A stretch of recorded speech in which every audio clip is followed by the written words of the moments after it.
It is now my distinct privilege to welcome our President and Vice Chancellor, Professor Santa Ono, to the stage.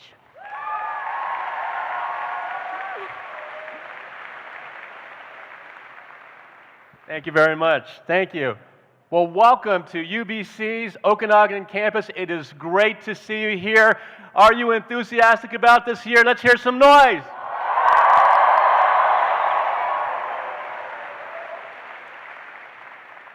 Well, I got to start out. I've noticed that some of you are wearing some bow ties out there, and you probably know that I like to wear bow ties, and I have never seen so many bow ties, almost 3,000 of you wearing bow ties, and I've already taken a picture of you. I'm going to tweet it out and Insta it out later today. So thank you for wearing these bow ties. And I wanted to tell you about this little contest. You might have heard about it. There's some fine restaurants here in Kelowna, and one of the things that we want to do, I like to actually take students out to dinner, and I figured we should take you out to the best restaurant in Kelowna. And it's really simple. I can't take all of you out at once because there's not a restaurant that's large enough to take you all to at once, but it's really simple. This is what you got to do. Does anybody here have a Twitter account? If you have a Twitter account, let's make some noise. Do you have a Twitter account? Does anybody have an Instagram account? If so, make some noise. That's what I thought. I'd hate to ask how many of you have a Snapchat account. Well, here's the thing. It seems like a lot of you are on Instagram, just as much on Snapchat, and some of you are on Twitter. And this is all you have to do to qualify to be chosen to have dinner at the finest restaurant here in Kelowna. What you got to do is tweet to me or Insta to me. My handle is very simple. It's the @ UBC Prez, spelled P-R-E-Z, not P-R-E-S. And what you got to do is take a picture of yourself, a selfie, and send it to me on Twitter or Instagram. I don't have Snapchat. And then take a picture of that, and then use the hashtag, and don't use, it's all lowercase, there's no punctuations or apostrophes, it's hashtag Santas, S-A-N-T-A-S, bow tie, B-O-W-T-I-E, no spaces, no punctuations, okay? So anytime today, doesn't have to be now is cool. It's not the first 12 that get it, and there might actually be even more than 12 that I invite, but sometime today, send me on Twitter or Instagram a photo of yourself, a selfie, wearing your bow tie, that's a must, with the hashtag Santa's bow tie. Okay, you got it? Okay. I'm looking forward to having dinner with some of you guys, and maybe we'll do it more than once this year. It's a really great way that I can connect with you and hear about how we're doing, because we are honored by your presence here at UBC, and we want to do everything we can during your time here to make sure that your time here is memorable and transformational. Now, let me tell you a little bit about the university that you have joined. I just got back late last night from London, England, and I was honored, and I think it reflects the esteem in which UBC is held around the world. I was honored to be a plenary speaker, and I spoke at the beginning of this world conference where 500 presidents of major universities assembled in London, England, to talk about university education and the role that university education plays in the lives of young individuals such as yourselves, but also in the future of the world. And I was invited to speak as a plenary speaker in the beginning with the presidents of Oxford University, Johns Hopkins University, New York University, and Humboldt University in Germany. And UBC was one of that group of institutions that was the front and center institution to talk about what we're trying to accomplish as institutions of higher education. And so that's your university. UBC is held in that level of esteem as one of the best universities in the world. And so, are you excited about that? UBC is viewed as one of the best universities in the world.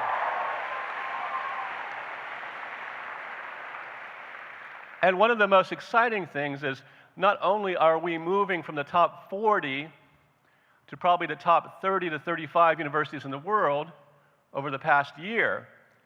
But I am very confident that during your time here, we'll even rise even higher in terms of international recognition and prestige. So the value of your degree, how it's viewed by people around the world, companies, employers, graduate institutions, the stock of your degree of this institution is going up, and we think that the sky is the limit.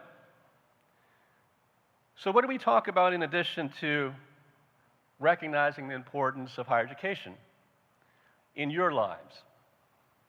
Well, there's a very simple underlying thesis to why you are so important, to why we're so excited to have you among the best and brightest young adults in the world choosing UBC as the place that you will receive your university education. Well, it's got to do with the fact that the future of this world rests in your hands. You're going to be future leaders. You know, 3 prime ministers of this nation preceded you at UBC. We have Nobel laureates that preceded you at UBC, doctors, physicians, engineers, applied scientists, all sorts of people that preceded you at this great institution are shaping the world, are leading the world, are changing the world in almost every field of human endeavor. And guess what? The baton for that responsibility is being passed from these faculty, from these deans, from these governors to you. It will be your privilege. It'll be your joy. It'll be your responsibility to determine what happens to this planet moving into the future. That's why universities are important. And there are lots of problems in this world. All you have to do is turn on the television. If you watch what happened in Charlottesville, Virginia, just about a month ago, if you look at what's happening in terms of climate change, hurricanes that are actually submerging the 4th largest city in the United States underwater with incalculable amounts of damage, there are lots of challenges that the world faces. Not only energy, climate change, but health disparities across this country, this province, and this world. Issues with providing adequate nutrition for the malnourished in too many parts of this world. And one consensus is, whether you're talking to heads of state, whether you're talking to experts, one consensus is that the solution to these grand challenges rest in your hands, and that universities will play a critical part in shaping what happens into the future, in the near term and the far term. Now, if you look around, look at your peers, applied scientists, human kinetics individuals that are involved in the humanities and social sciences, in creative writing. All of you will be a critical part of those solutions of the grand challenges of the world. Think about it. You woke up each of these mornings of this week wondering what's going to happen in Korea. Why is the creative writing, why are books important? Why is it important to read different points of view? It's because there's no better way to understand and appreciate where people are coming from than reading literature. Because you have then that magical ability to move into the thought processes and the mind of people that are different from yourselves. You see, what you have in this room and across this great university is a remarkable diversity. In every sense of the word, diversity geographically, diversity in thought, diversity in expertise, diversity in terms of religious beliefs or lack of religious beliefs, diversity in opinions and thoughts. If you look to your left, you look to your right, look behind you or in front of you, there will be people that have different views than you, and that is the power of a university. That is why, central to the core of the institution, we ask you to embrace the diversity that is at a university, and to do so not always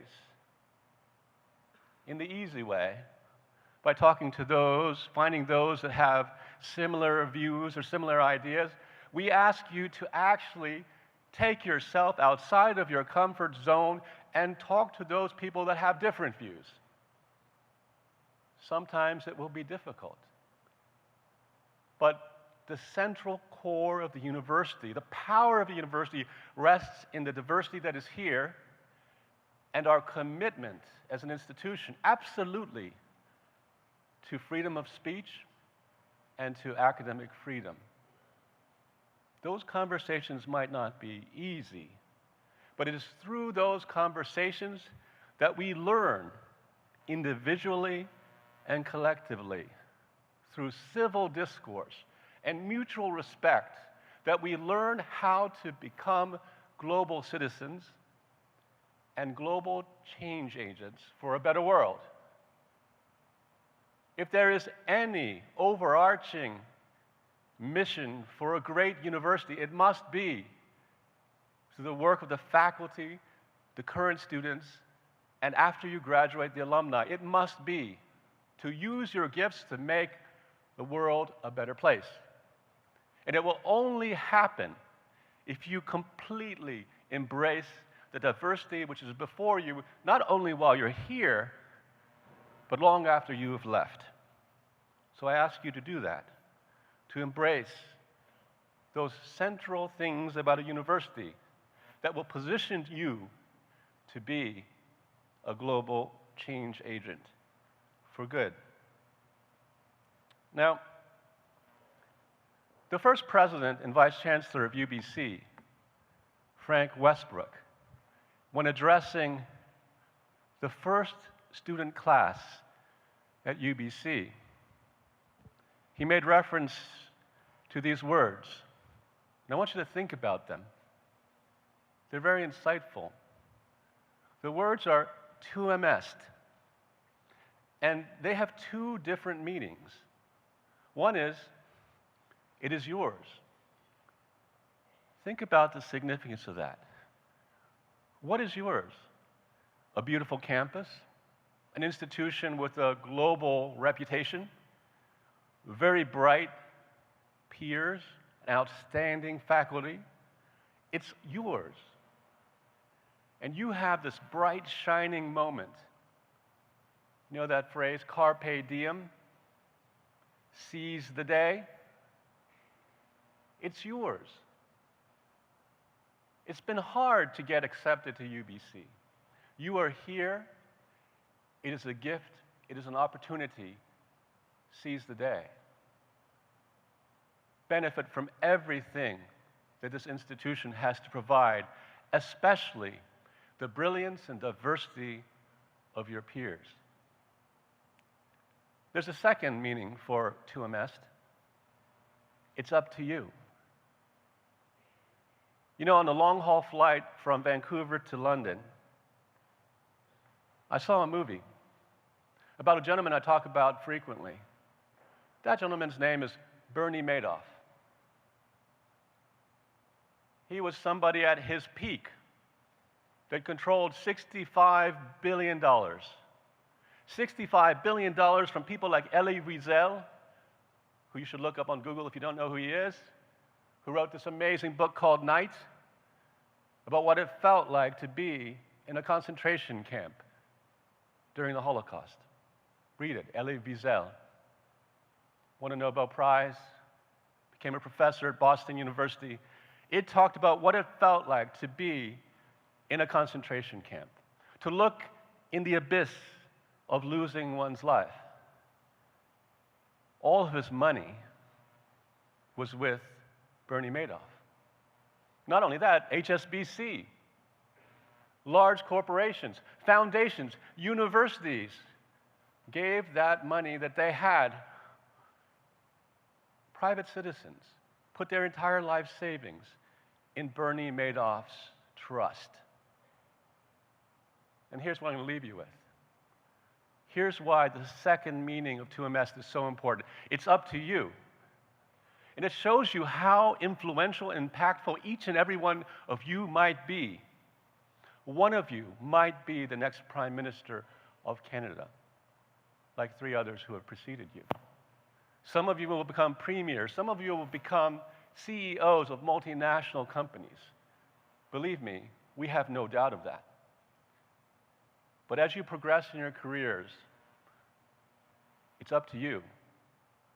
What are you going to do with the knowledge and the education of the mind that you obtain here? It's up to you, to invest. Are you going to use it like Bernie Madoff did, to steal from people, become wealthy, to live a good life? Or are you going to also, while you're here, develop an education of the heart?